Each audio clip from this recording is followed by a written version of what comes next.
Welcome back and thank you for staying with us. And still on the news, we have a guest joining us at the moment to speak to us on the Supreme Court judgment on the Rivers State Assembly. That's the Rivers Assembly crisis. You know, right now we have Justice Ojienoh. He's a legal practitioner. Thank you so much for joining us on the news, Justice.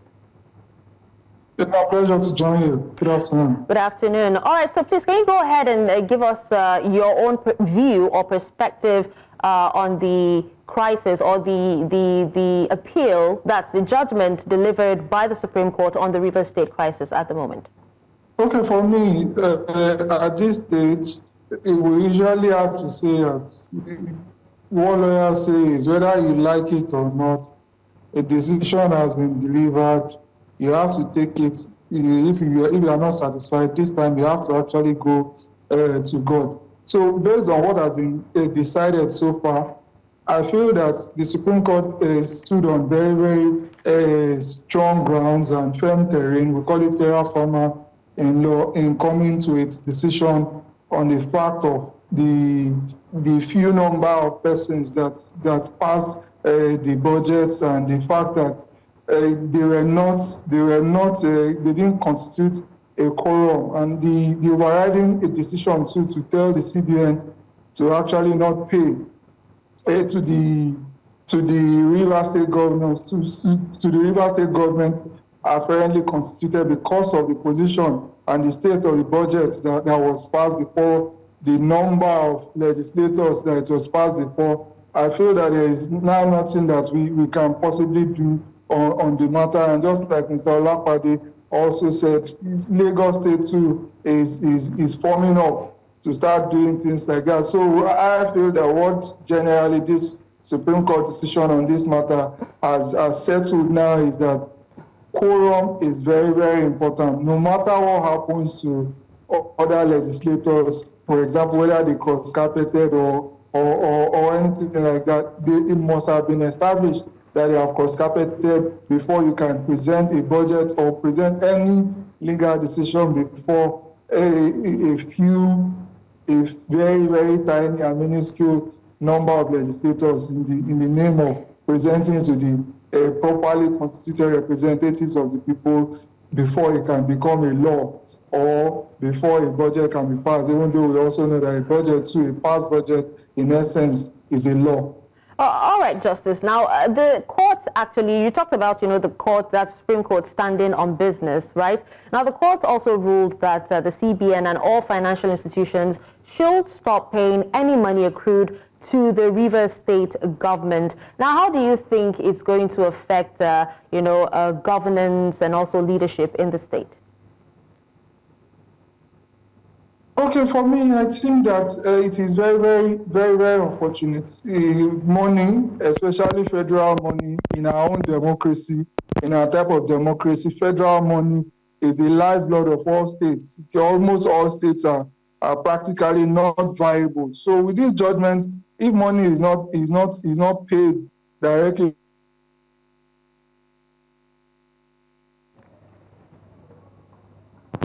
to the coffers of, I find it hard.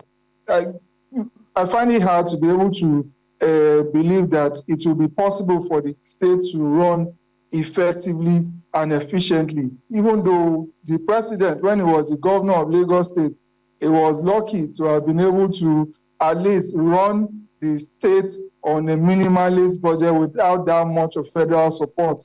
But whether a state like Rivers State will be able to survive on just IGR, internally generated revenue, and every other alternative revenue, but the federal revenue, I find it hard to believe that will be something that will be sustainable by the Rivers State governor. I think that it is going to be a very, very hard one on the government if the government still decides to go ahead and run the state without federal revenue. Also, I must also state that there is something called post-judgment settlement.